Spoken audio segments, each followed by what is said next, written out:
ಹೇಗಿತ್ತು ನಕಲಿ ಮೆಡಿಸಿನ್ ದಂಧೆ? ಕಿಲ್ಲರ್ಗಳ ಶೋಧಕ್ಕೆ ಏನು ಮಾಡ್ತಾ ಇದೆ ಎಸ್ಐಟಿ? ಆಸ್ಪತ್ರೆಗಳ ಮೇಲೆ ದಾಳಿ ಮಾಡುತ್ತಾ ಎಸ್ಐಟಿ? ನಕಲಿ ಮೆಡಿಸಿನ್ ಎಸ್ಐಟಿ ಬೇಟೆ ಶುರು.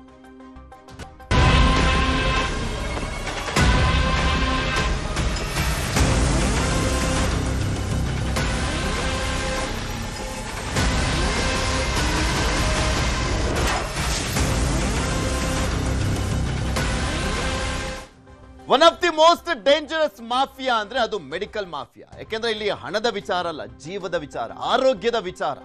ಬೆಂಗಳೂರಲ್ಲಿ ಡೂಪ್ಲಿಕೇಟ್ ಮೆಡಿಸಿನ್ ಪತ್ತೆ ಕೇಸ್ಗೆ ಸಂಬಂಧಪಟ್ಟಂತೆ ಇಂದು ಫಾರ್ಮ್ ಹೌಸ್ಗೆ ತೆರಳಿ ಎಸ್ಐಟಿ ತನಿಖೆಯನ್ನ ಮಾಡುವಂತ ಸಾಧ್ಯತೆ ಇದೆ.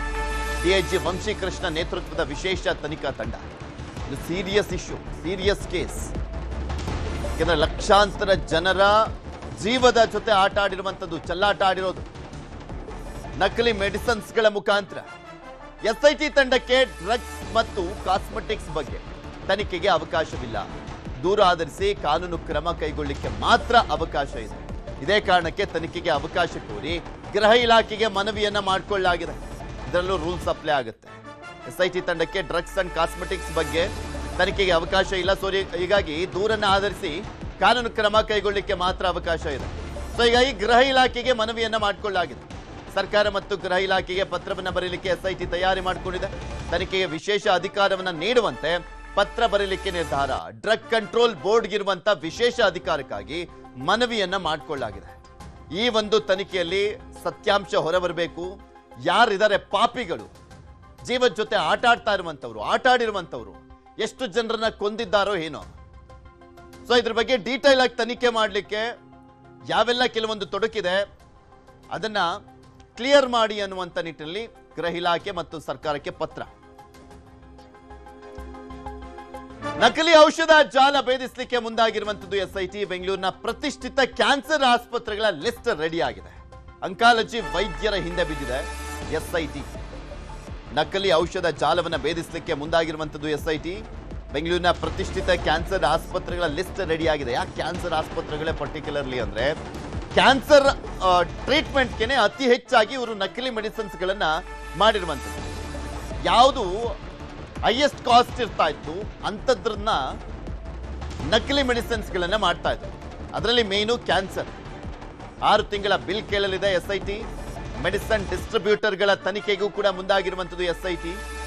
ಮೇನ್ ಕಿಂಗ್ ಪಿನ್ಗಳು ಇರ್ತಾರೆ ಅಲ್ಲಿ, ಡಿಸ್ಟ್ರಿಬ್ಯೂಟರ್ಗಳು ಇರ್ತಾರಲ್ಲ, ಮೇನ್ ಕಿಂಗ್ ಪಿನ್ಗಳು ಇರ್ತಾರೆ. ಯಾಕೆಂದ್ರೆ ಬೇರೆ ಎಲ್ಲೋ ಒರಿಜಿನಲ್ ತಗೊಳ್ಳುವಂಥದ್ದು, ಈಗ ಫಾರ್ ಎಕ್ಸಾಂಪಲ್ 50,000 ಅನ್ಕೊಳ್ಳಿ, ಇವ್ರು ಬರೀ 10,000ಕ್ಕೆ ಕೊಡ್ತಾ ಇದ್ದಾರೆ ಅಂದ್ರೆ ಆರಾಮಾಗಿ ತಗೊಂಡು ಡಿಸ್ಟ್ರಿಬ್ಯೂಟ್ ಮಾಡ್ತಾರೆ. ಯಾವನ್ ಸತ್ರೆ ಅವ್ರ ಮನೆಯವ್ರು ಅಲ್ವಲ್ಲ, ಬೇರೆಯವನಲ್ವಾ ಸಾಯೋದು. ದುಡ್ಡು ಮಾಡ್ಕೊಂಡ್ರೆ ಸಾಕಿ ಇವರಿಗೆ. ಇದ್ರ ಬಗ್ಗೆ ಇನ್ನಷ್ಟು ಮಾಹಿತಿಯನ್ನ ಕೊಡ್ತಾರೆ ನಮ್ಮ ಪ್ರತಿನಿಧಿ ಮಂಜುನಾಥ್ ನಮ್ಮ ಜೊತೆ ನೇರ ಸಂಪರ್ಕದಲ್ಲಿದ್ದಾರೆ. ಮಂಜು, ಎಸ್ಐಟಿ ನಕಲಿ ಮೆಡಿಸಿನ್ಸ್ ದಂಧೆಯ ವಿಚಾರಕ್ಕೆ ಸಂಬಂಧಪಟ್ಟಂತೆ ಯಾವ ರೀತಿಯಾಗಿ ಅಖಾಡಕ್ಕಿಳಿತಾ ಇದೆ, ತನಿಖೆಯನ್ನ ಮಾಡ್ತಾ ಇದೆ, ಸತ್ಯಾನುಸತ್ಯತೆಯನ್ನು ಹೊರ ತೆಗೆದು ತಪ್ಪಿತಸ್ಥರನ್ನ ಬೇರೆ ಬಂಧಿಸಬೇಕು ಅನ್ನುವಂತ ನಿಟ್ಟಿನಲ್ಲಿ ಈ ಜಾಲ ಇನ್ನೂ ದೊಡ್ಡದಿರುವಂತ ಚಾನ್ಸಸ್ ಕೂಡ ಇರುತ್ತೆ. ಹೇಗೆ ನಡೀತಾ ಇದೆ ತನಿಖೆ ಅಂತ? ಎಸ್, ಖಂಡಿತವಾಗ್ಲೂ ಪೃಥ್ವಿ, ನೀವು ಹೇಳ್ದಂಗೆ ಒಬ್ರು ಇಬ್ಬರ ಕೈಯಿಂದ ಈ ರೀತಿಯಂತ ದಂಧೆಗಳನ್ನ ಮಾಡೋಕೆ ಸಾಧ್ಯನೇ ಇಲ್ಲ. ಇದೊಂದು ರೀತಿ ಚೈನ್ ಲಿಂಕ್ ಮಾದರಿಯಲ್ಲಿ ಈ ಒಂದು ದಂಧೆ ಅನ್ನುವಂಥದ್ದು ಆಗ್ತಿರುವಂತದ್ರ ಬಗ್ಗೆ ಪೊಲೀಸರ ಪ್ರೈಮರಿ ಇನ್ವೆಸ್ಟಿಗೇಷನ್ ಗೊತ್ತಾಗಿರುವಂತದ್ದು. ಸದ್ಯಕ್ಕೆ ತಾವರೆಕೆರೆ ಪೊಲೀಸರು 4 ಆರೋಪಿಗಳನ್ನೇನೋ ಬಂಧನ ಮಾಡ್ಕೊಂಡಿದ್ದಾರೆ. ಆದ್ರೆ ಮೇನ್ ಕಿಂಗ್ ಪಿನ್ ಏನಿದಾನೆ, ಈ ಒಂದು ನಕಲಿ ಔಷಧಿಗಳನ್ನ ಮಾರಾಟ ಮಾಡುವಂತದ್ದಾಗಿರ್ಬೋದು ಅಥವಾ ಅದನ್ನು ರೆಡಿ ಮಾಡುವಂತದ್ದು, ಲೇಬಲ್ಗಳನ್ನ, ನಕಲಿ ಲೇಬಲ್ಗಳನ್ನ ಹಾಕುವಂಥದ್ದು, ಒರಿಜಿನಲ್ ಲೇಬಲ್ ಅನ್ನು ಕಿತ್ಕೊಂಡು ಬಂದ್ಬಿಟ್ಟು ಇವ್ರು ಡೂಪ್ಲಿಕೇಟ್ ಔಷಧಿಗಳಿಗೆ ಅದನ್ನ ಹಾಕುವಂಥದ್ದು, ಈ ರೀತಿಯಂತ ಕಂಪ್ಲೀಟ್ ಆದಂತ ದಂಧೆ ಹಿಂದೆ ದುಬೈನಲ್ಲಿ ಕುಳಿತಿರುವಂತ ಓರ್ವ ವ್ಯಕ್ತಿಯ ಕೈವಾಡದ ಶಂಕೆ ಕೂಡ ಈಗಾಗಲೇ ತಾವರೆಕೆರೆ ಪೊಲೀಸರ ಪ್ರೈಮರಿ ಇನ್ವೆಸ್ಟಿಗೇಷನ್ ಗೊತ್ತಾಗಿದೆ. ಈ ಕಾರಣಕ್ಕೋಸ್ಕರನೇ ರಾಜ್ಯ ಸರ್ಕಾರ ಇದನ್ನ ಬಹಳ ಸೀರಿಯಸ್ ಆಗಿ ತಗೊಂಡು ಎಸ್ಐಟಿ ಇನ್ವೆಸ್ಟಿಗೇಷನ್ಗೂ ಕೂಡ ಈಗಾಗಲೇ ರೆಫರ್ ಮಾಡಿರುವಂತದ್ದು. ನಿನ್ನೆ ಎಸ್ಐಟಿಯ ಮುಖ್ಯಸ್ಥ IPS ಅಧಿಕಾರಿ ವಂಶೀಕೃಷ್ಣ ನೇತೃತ್ವದಲ್ಲೂ ಕೂಡ ಅಷ್ಟೇ ಪೊಲೀಸ್ ತಂಡ ಒಂದು ಮೀಟಿಂಗ್ ಅನ್ನ ಮಾಡುತ್ತೆ. ಮೀಟಿಂಗ್ ನಲ್ಲಿಯೂ ಕೂಡ ಅಷ್ಟೇ ಮುಂದಿನ ಇನ್ವೆಸ್ಟಿಗೇಷನ್ ಯಾವ ರೀತಿಯಾಗಿರಬೇಕು, ಯಾವೆಲ್ಲ ಆಯಾಮದಲ್ಲಿ ಇನ್ವೆಸ್ಟಿಗೇಷನ್ ಅನ್ನ ಮಾಡಬೇಕು ಅನ್ನುವಂಥದ್ರ ಬಗ್ಗೆ ಕೂಡ ಅಷ್ಟೇ ಚರ್ಚೆಗಳನ್ನ ಮಾಡಿದ್ರೆ. ಜೊತೆಗೆ ಪರ್ಟಿಕ್ಯುಲರ್ ಈ ರೀತಿಯಾಗಿ ನಕಲಿ ಔಷಧಿಗಳನ್ನ ತಯಾರಿಕೆ ಮಾಡುವಂಥದ್ದು, ಮಾರಾಟ ಮಾಡುವಂಥದ್ದು ಯಾವುದೇ ಜಾಲ ಬಂದರೂ ಕೂಡ ಅಷ್ಟೇ ಅದು ಡ್ರಗ್ ಕಂಟ್ರೋಲ್ ಬೋರ್ಡ್ಗಿರುವಂತಹ ಪವರ್ಸ್ ಅನ್ನುವಂಥದ್ದು ಎಸ್ಐಟಿ ಇರೋದಿಲ್ಲ. ಆ ಒಂದು ಕಾರಣಕ್ಕೋಸ್ಕರನೇ ಎಸ್ಐಟಿ ಅವರು ಈಗಾಗಲೇ ರಾಜ್ಯ ಸರ್ಕಾರ ಮತ್ತು ಗೃಹ ಇಲಾಖೆಗೆ ಒಂದು ಪತ್ರ ಬರೆಯೋದಕ್ಕೆ ಮುಂದಾಗಿರುವಂಥದ್ದು. ಕಾರಣ ಏನು ಅಂತಂದ್ರೆ ಡ್ರಗ್ ಕಂಟ್ರೋಲ್ ಬೋರ್ಡ್ಗಿರುವಂತಹ ಏನೇ ರೈಟ್ಸ್ ಇದ್ರು ಕೂಡ ಅದನ್ನು ನಮಗೂ ಕೂಡ ಇನ್ವೆಸ್ಟಿಗೇಷನ್ ಪವರ್ಸ್ ಅನ್ನ ಕೊಡಿ ಅನ್ನುವಂತ ನಿಟ್ಟಿನಲ್ಲಿ ಪತ್ರ ಬರೆಯೋದಕ್ಕೆ ಈಗಾಗಲೇ ಸಿದ್ಧತೆಯನ್ನ ಮಾಡ್ಕೊಂಡಿದ್ದಾರೆ. ಮತ್ತೊಂದೇನು ಅಂತಂದ್ರೆ ತಾವರೆಕೆರೆ ಪೊಲೀಸರ ಇನ್ವೆಸ್ಟಿಗೇಷನ್ ಅಲ್ಲಿ ಗೊತ್ತಾಗಿರುವಂತದ್ದು ಕ್ಯಾನ್ಸರ್ ಪೇಷಂಟ್ ಗಳನ್ನ ಅತಿ ಹೆಚ್ಚಾಗಿ ಟಾರ್ಗೆಟ್ ಅನ್ನ ಮಾಡ್ತಾ ಇದ್ರು. ಯಾಕಂದ್ರೆ ಯಾವುದೇ ಒಬ್ಬ ವ್ಯಕ್ತಿ ಕ್ಯಾನ್ಸರ್ ಅಂತ ಬಂದಂತ ಹೇಳಿ ಎಷ್ಟೇ ಲಕ್ಷ ಆದ್ರೂ ಕೂಡ ಅಷ್ಟೇ ಖರ್ಚು ಮಾಡೋಕೆ ರೆಡಿ ಆಗಿರ್ತಾರೆ, ಅದು ಎಷ್ಟೇ ಕಾಸ್ಟ್ಲಿ ಔಷಧಿ ಆದ್ರೂ ಕೂಡ ಅಷ್ಟೇ ತಗೊಳಕ್ ರೆಡಿ ಇರ್ತಾರೆ. ಅಂತವ್ರನ್ನ ಮೇನ್ ಆಗಿ ಟಾರ್ಗೆಟ್ ಅನ್ನ ಮಾಡಿಕೊಂಡು 50,000 ರೂಪಾಯಿಗೆ ಸಿಗುವಂತ ಔಷಧಿಯನ್ನ 10-20,000 ರೂಪಾಯಿಗೆ ಮಾರಾಟ ಮಾಡ್ತಿದ್ರು ಈ ಒಂದು ಜಾಲ ಅನ್ನುವಂಥದ್ದು ಪ್ರೈಮರಿಯಾಗಿ ಗೊತ್ತಾಗಿರುವಂತದ್ದು. ಆ ಕಾರಣಕ್ಕೋಸ್ಕರ ಕಳೆದ 6 ತಿಂಗಳಿಂದಲೂ ಕೂಡ ಅಷ್ಟೇ ಯಾವ ಆಸ್ಪತ್ರೆಗಳಲ್ಲಿ ಕ್ಯಾನ್ಸರ್ ಪೇಷಂಟ್ಗಳಿಗೆ ಟ್ರೀಟ್ಮೆಂಟ್ ಅನ್ನ ಕೊಡಲಾಗ್ತಾ ಇತ್ತು, ಯಾವ ಕ್ಯಾನ್ಸರ್ ಪೇಷಂಟ್ಗಳಿಗೆ ಆಪರೇಷನ್ ಅನ್ನ ಮಾಡಲಾಗ್ತಾ ಇತ್ತು, ಆ ಕ್ಯಾನ್ಸರ್ ಪೇಷಂಟ್ಗಳಿಗೆ ಕೊಟ್ಟಂತಹ ಒಂದು ಪ್ರಿಸ್ಕ್ರಿಪ್ಷನ್ ಪ್ರಕಾರವಾಗಿ ಏನೆಲ್ಲ ಔಷಧಿಗಳನ್ನ ಕೊಡಲಾಗಿತ್ತು ಅದರ ಕಂಪ್ಲೀಟ್ ಆದಂತಹ ಮಾಹಿತಿಯನ್ನ ಸಂಗ್ರಹ ಮಾಡೋದಕ್ಕೆ SIT ಅಧಿಕಾರಿಗಳು ಮುಂದಾಗಿರುವಂತದ್ದು. ಕಾರಣ ಏನು ಅಂತಂದ್ರೆ ಒಂದ್ ವೇಳೆ ಕ್ಯಾನ್ಸರ್ ಪೇಷಂಟ್ಗಳನ್ನೇ ಟಾರ್ಗೆಟ್ ಮಾಡ್ಕೊಂಡು ಇವ್ರು ಏನಾದ್ರೂ ಔಷಧಿಗಳನ್ನ ಮಾರಾಟ ಮಾಡಿದ್ದೇ ಆದಂತ ವೇಳೆಯಲ್ಲಿ ಈಗ ಏನು ದಾಳಿ ಆದಂತಹ ಸಂದರ್ಭದಲ್ಲಿ ಸಿಕ್ಕಂತಹ ಔಷಧಿಯ ಲೇಬಲ್ಗಳು ಮತ್ತು ಅವ್ರು ಕೊಟ್ಟಂತಹ ಒಂದು ಔಷಧಿಯ ಲೇಬಲ್ಗಳು ಏನಾದ್ರೂ ಒಂದೇ ಆಗಿದ್ದಂತ ವೇಳೆಯಲ್ಲಿ ಕನ್ಫರ್ಮ್ ಆಗಿ ಅಲ್ಲಿನ ಆಸ್ಪತ್ರೆಯು ಕೂಡ ಶಾಮೀಲಾಗಿರುವಂತಹ ಚಾನ್ಸಸ್ ದೊಡ್ಡ ಮಟ್ಟದಲ್ಲಿ ಕಾಣ್ ಬರ್ತಾ ಇರುವಂತದ್ದು. ಯಾಕಂದ್ರೆ ಯಾವುದೇ ಮ್ಯಾನೇಜ್ಮೆಂಟ್ಗೆ ಗೊತ್ತಿಲ್ಲದೆ ಔಟ್ಸೈಡ್ ಇಂದ ಯಾವುದೇ ರೀತಿಯಂತ ಮೆಡಿಸನ್ ಅನ್ನು ಕೂಡ ಅಷ್ಟೇ ಪರ್ಚೇಸ್ ಮಾಡುವಂತಿಲ್ಲ.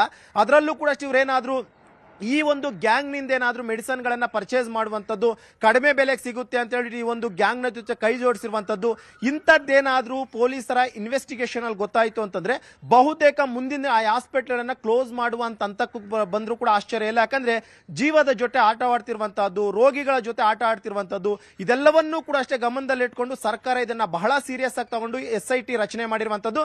ಸದ್ಯಕ್ಕೆ ನಿನ್ನೆ ಮೀಟಿಂಗ್ ಆಗಿದೆ. ಇನ್ನೇನು ಗೃಹ ಇಲಾಖೆಯು ಕೂಡ ಅಷ್ಟೇ ಒಂದಷ್ಟು ಪವರ್ಸ್ ನ ನೆಸೆಸಿಟಿ ಇರುವಂತಹ ಕಾರಣಕ್ಕೋಸ್ಕರ ಪತ್ರ ಬರೆಯೋದಕ್ಕೂ ಕೂಡ ಮುಂದಾಗಿದ್ದಾರೆ. ಜೊತೆಗೆ ಇವತ್ತು SIT ಅಧಿಕಾರಿಗಳು ಖುದ್ದಾಗಿ ಏನೊಂದು ತಾವರೆಕೆರೆ ಲಿಮಿಟ್ಸ್ ಅಲ್ಲಿ ಒಂದು ಫಾರ್ಮ್ ಹೌಸ್ ನಲ್ಲಿ ಮೆಡಿಸಿನ್ ಸಿಕ್ತು, ಅಲ್ಲಿಗೂ ಕೂಡ ಅಷ್ಟೇ ಹೋಗಿ ಪರಿಶೀಲನೆ ಮಾಡೋದಕ್ಕೆ ಮುಂದಾಗಿರುವಂತದ್ದು. ಪ್ರೈಮರಿಯಾಗಿ ಗೊತ್ತಾಗಿರುವಂತಹ ವಿಚಾರಗಳೇನು ಅಂತಂದ್ರೆ ಒಂದಷ್ಟು ಹಣದ ವಿಚಾರ ಅನ್ನೋದಕ್ಕಿಂತ ಆರೋಗ್ಯ, ಜೀವದ ವಿಚಾರ, ಜೀವದ ಜೊತೆ ಚೆಲ್ಲಾಟ ಆಡಿರುವಂತವ್ರು ಇಲ್ಲಿ ಇಷ್ಟು ದಿನ ಸರಬರಾಜು ಆಗಿರುವಂತದ್ದು, ಮತ್ತೊಂದ್ ಕಡೆ ಇನ್ನೂ ಡಿಸ್ಟ್ರಿಬ್ಯೂಟ್ ಆಗಿರುವಂತದ್ದು, ಇದನ್ನು ಕೂಡ ಸೀಸ್ ಮಾಡಬೇಕಾಗಿದೆ. ಬೇರೆ ಬೇರೆ ರಾಜ್ಯಗಳಲ್ಲೂ ಕೂಡ ಇದರ ಸಂಪರ್ಕ ಇದ್ದೇ ಇರುತ್ತೆ. ಇನ್ನ ನಮ್ಮ ರಾಜ್ಯದ ವಿಚಾರದಲ್ಲಿ ನೋಡೋದಾದ್ರೆ ಬರೀ ಬೆಂಗಳೂರಿನಲ್ಲಿ ಮಾತ್ರ ಸಪ್ಲೈ ಆಗಿರುವಂತದ್ದು ಅಥವಾ ಹಲವು ಜಿಲ್ಲೆಗಳಿಗೂ ಕೂಡ ಇದನ್ನ ಸಪ್ಲೈ ಮಾಡಿದಾರೆ ಅಂತ ಪೃಥ್ವಿ, ಸದ್ಯಕ್ಕೆ 4 ಜನ ಆರೋಪಿಗಳನ್ನೇನೋ ಪೊಲೀಸರು ಅರೆಸ್ಟ್ ಮಾಡ್ಕೊಂಡಿದ್ರು. ಇಂಟ್ರಾಗೇಷನ್ ಕೂಡ ಅಷ್ಟೇ ಮಾಡ್ತಿದ್ರು. ಅವರ ಸಂಪರ್ಕದಲ್ಲಿರುವಂತಹ ವ್ಯಕ್ತಿಗಳನ್ನು ಕೂಡ ಅಷ್ಟೇ ಈಗಾಗಲೇ ಪತ್ತೆ ಮಾಡುವಂತ ಒಂದು ಕೆಲಸವನ್ನ ಪೊಲೀಸರು ಮಾಡ್ತಾ ಇದ್ರು. ಜೊತೆಗೆ ಪ್ರೈಮರಿ ಇನ್ವೆಸ್ಟಿಗೇಷನ್ ಸಂದರ್ಭದಲ್ಲಿ ಗೊತ್ತಾಗಿರುವಂತದ್ದು ಕೇವಲ ಕರ್ನಾಟಕ ಅಷ್ಟೇ ಅಲ್ಲದೆ ಅಕ್ಕಪಕ್ಕದಲ್ಲಿರುವಂತಹ ತೆಲಂಗಾಣ, ಆಂಧ್ರ ಪ್ರದೇಶ, ಮಹಾರಾಷ್ಟ್ರಕ್ಕೂ ಕೂಡ ಅಷ್ಟೇ ಒಂದಷ್ಟು ಮೆಡಿಸಿನ್ ಗಳನ್ನ ಸಪ್ಲೈ ಮಾಡ್ತಿದ್ರು ಅನ್ನುವಂಥ ವಿಚಾರ ಗೊತ್ತಾಗಿದೆ. ಅದರಲ್ಲೂ ಕೂಡ ಅಷ್ಟೇ ಓರ್ವ ವ್ಯಕ್ತಿಯನ್ನ ಬಂಧನ ಮಾಡ್ಕೊಂಡು ಡಿಸ್ಟ್ರಿಬ್ಯೂಟರ್ ಅಂತಾನೂ ಕೂಡ ಆತ ಹೇಳ್ಕೊಂಡಿರುವಂತದ್ದು. ಆತನ ಮುಖಾಂತರವಾಗಿ ಬೆಂಗಳೂರಿನಲ್ಲಿ ಪರ್ಟಿಕ್ಯುಲರ್ ಆಗಿ ಯಾವ ಆಸ್ಪತ್ರೆಗಳಾಗಿರ್ಬೋದು ಅಥವಾ ಬೇರೆ ರೀತಿಯಂತ ಗೋಡನ್ಗಳಾಗಿರ್ಬೋದು ಇಲ್ಲಿಗೆ ಏನಾದ್ರೂ ಈ ಒಂದು ಔಷಧಿಗಳನ್ನ ಸರಬರಾಜು ಮಾಡಲಾಗ್ತಿತ್ತ ಅಥವಾ ಬೇರೆ ಬೇರೆ ಜಿಲ್ಲೆಗಳಿಗೆ ಏನಾದ್ರೂ ಇವರು ನಕಲಿ ಮೆಡಿಸಿನ್ ಗಳನ್ನ ಸರಬರಾಜು ಮಾಡುವಂತದ್ದು. ಬಹುತೇಕ ಇವರು ಏನೇ ಮಾಡಿದ್ರು ಕೂಡ ಒಂದು ಪಟ್ಟಿ ಅಂತ ಇಟ್ಕೊಂಡಿರ್ತಾರೆ ಅಥವಾ ಒಂದು ಡೇಟಾ ಅನ್ನುವಂಥದ್ದನ್ನು ರಿಜಿಸ್ಟರ್ ಮಾಡ್ಕೊಂಡಿರ್ತಾರೆ. ಅದನ್ನ ಪತ್ತೆ ಮಾಡುವಂತ ಒಂದು ಕೆಲಸವನ್ನ ಮಾಡ್ತಿರುವಂತದ್ದು. ಒಂದ್ ವೇಳೆ ಏನಾದ್ರೂ ನಕಲಿ ಮೆಡಿಸಿನ್ ಗಳನ್ನ ಇವರು ಏನಾದ್ರೂ ಬೇರೆ ಜಿಲ್ಲೆ ಆಗಿರ್ಬೋದು, ಬೆಂಗಳೂರು ಆಗಿರ್ಬೋದು, ಆಸ್ಪತ್ರೆ ಆಗಿರ್ಬೋದು, ಮೆಡಿಕಲ್ ಶಾಪ್ಸ್ ಆಗಿರ್ಬೋದು ಇಲ್ಲಿಗೆ ಏನಾದ್ರೂ ಸರಬರಾಜು ಮಾಡಿತ್ತು ಅಂತಂದ್ರೆ ಇಮಿಡಿಯೇಟ್ ಆಗಿ ಆ ಮೆಡಿಸಿನ್ ಗಳನ್ನ ಸೀಸ್ ಮಾಡುವಂತ ಒಂದು ಕೆಲಸವನ್ನ ಪೊಲೀಸ್ ಇಲಾಖೆಯಿಂದ ಆಗ್ಲೇಬೇಕಾಗಿರುವಂತದ್ದು. ಯಾಕಂದ್ರೆ ಒಂದ್ ವೇಳೆ ಸ್ವಲ್ಪ ತಡ ಆದ್ರೂ ಕೂಡ ಅಷ್ಟೇ ಆ ಮೆಡಿಸಿನ್ ಅನ್ನ ರೋಗಿ ಕೊಡ್ತಾರೆ. ರೋಗಿ ಕೊಟ್ಟಂತ ವೇಳೆ ಅದು ಜೀವದ ಜೊತೆ ಯಾವ ರೀತಿ ಬೇಕಾದ್ರೂ ಇಂಟರಾಕ್ಟ್ ಆಗ್ಬಹುದು ಅಥವಾ ಜೀವನೂ ಕೂಡ ಹೋಗುವಂತ ಚಾನ್ಸಸ್ ಹೆಚ್ಚಾಗಿರುವಂತದ್ದು. ಆ ಒಂದು ಕಾರಣಕ್ಕೋಸ್ಕರ ಬಹಳ ಸೀರಿಯಸ್ ಆಗಿ ತಗೊಂಡಿರುವಂತಹ SIT ಅಧಿಕಾರಿಗಳು ಕೂಡ ಅಷ್ಟೇ ಈಗಾಗಲೇ 4 ಜನ ಆರೋಪಿಗಳನ್ನೇನು ಅರೆಸ್ಟ್ ಮಾಡ್ಕೊಂಡ್ರೆ ಅವರಿಂದ ಸಾಕಷ್ಟು ಮಾಹಿತಿಯನ್ನು ಸಂಗ್ರಹ ಮಾಡುವಂತ ಒಂದು ಕೆಲಸವನ್ನು ಮಾಡ್ತಿದ್ರೆ. ಆ ಡಿಸ್ಟ್ರಿಬ್ಯೂಟರ್ ಯಾರಿದ್ದಾನೆ ಆತನ ಮುಖಾಂತರವಾಗಿ ಎಲ್ಲೆಲ್ಲಿ ಡಿಸ್ಟ್ರಿಬ್ಯೂಟ್ ಮಾಡಲಾಗಿತ್ತು, ಎಲ್ಲಿ ದೊಡ್ಡ ಪ್ರಮಾಣದಲ್ಲಿ ಕೊಡಲಾಗಿತ್ತು, ಕ್ಯಾನ್ಸರ್ ಪೇಷಂಟ್ ಗಳನ್ನ ಟಾರ್ಗೆಟ್ ಮಾಡ್ಕೊಂಡಿರೋ ಔಷಧಿಗಳನ್ನು ಕೊಡ್ತಿದ್ರಲ್ಲ, ಯಾವ ಆಸ್ಪತ್ರೆ, ಯಾವ ಮೆಡಿಕಲ್ ಶಾಪ್ಗಳಿಗೆ ಇದೆಲ್ಲವನ್ನು ಕೂಡ ಅಷ್ಟೇ ಸರಬರಾಜು ಮಾಡಲಾಗಿತ್ತು ಅನ್ನೋದ್ರ ಬಗ್ಗೆ ಸಂಪೂರ್ಣವಾದಂತಹ ಇನ್ವೆಸ್ಟಿಗೇಷನ್ ಮಾಡೋದಕ್ಕೆ ಮುಂದಾಗಿರುವಂತದ್ದು. ಇವತ್ತು SIT ಅಧಿಕಾರಿಗಳು ಸ್ಥಳ ಪರಿಶೀಲನೆ ಮಾಡ್ತಾರೆ. ಸ್ಪಾಟ್ ವಿಸಿಟ್ ಆದಂತಹ ಬಳಿಕ 4 ಜನ ಆರೋಪಿಗಳನ್ನು ಕೂಡ ಇಂಟ್ರಾಗೇಷನ್ ಮಾಡುವಂತ ಚಾನ್ಸಸ್ ಇರುವಂತದ್ದು. ಯಾಕಂದ್ರೆ ಹಿರಿಯ IPS ಅಧಿಕಾರಿಗಳು ಮತ್ತು ಹಿಂದೆ ದೊಡ್ಡ ಪ್ರಕರಣಗಳನ್ನ ಬೇಸಿದಂತ ಅಧಿಕಾರಿಗಳನ್ನು SIT ಅಲ್ಲಿ ಇರಿಸಿಕೊಂಡಂತ ಕಾರಣ ಏನು ಅಂತಂದ್ರೆ ಇದನ್ನ ಬಹಳ ಸೀರಿಯಸ್ ಆಗಿ ತಗೊಂಡಿರುವಂತದ್ದು. ಔಷಧಿಗಳನ್ನ ಯಾರಿಗೆ ಎಲ್ಲಿ ಬೇಕಾದ್ರೂ ಸರಬರಾಜು ಆಗ್ಬೋದು, ಯಾರ ಜೀವ ಹೇಗ್ ಬೇಕಾದ್ರೂ ಹೋಗ್ಬೋದು, ಅದನ್ನ ತಡೆಗಟ್ಟುವಂತ ನಿಟ್ಟಿನಲ್ಲಿ ಈ ಒಂದು ಪ್ರಕರಣ ಬಹಳ ಸೀರಿಯಸ್ ಆಗಿ ತಗೊಂಡು ಇನ್ವೆಸ್ಟಿಗೇಷನ್ ಮಾಡುವಂತ ರಾಜ್ಯ ಸರ್ಕಾರ ಕೂಡ ಸೂಚನೆ ಕೊಟ್ಟಿದೆ.